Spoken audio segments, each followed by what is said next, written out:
संपूर्ण जगाचं लक्ष लागून असलेल्या मुंबई महापालिका निवडणुकीसाठी मतदान प्रक्रिया आज अखेर पूर्ण झाली। मतदान पार पडल्यानंतर आता एक्झिट पोलचे आकडे देखील समोर येत आहे। मागील विधानसभा निवडणुकीमध्ये सर्वाधिक अचूक अंदाज वर्तवणाऱ्या ॲक्सिस माय इंडियाने मुंबई महापालिका निवडणुकीसाठी अंदाज वर्तवला आहे।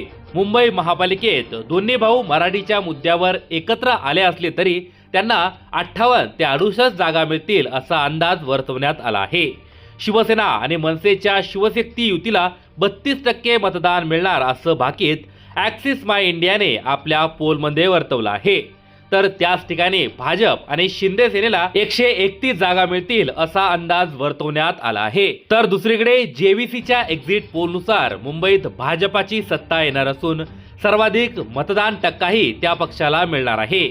या अंदाजानुसार भाजप आणि शिंदे गटाला 138 जागा मिळतील असा अंदाज वर्तवण्यात आला आहे।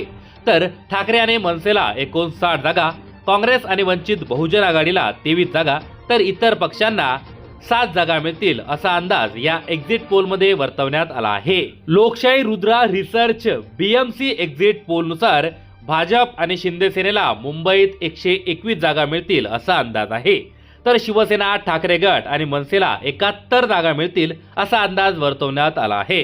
तर काँग्रेस आणि वंचित बहुजन आघाडीला 25 जागा तर अपक्ष 10 उमेदवार विजयी होतील असा अंदाज त्यांच्या एक्झिट पोलमध्ये सांगण्यात आला आहे।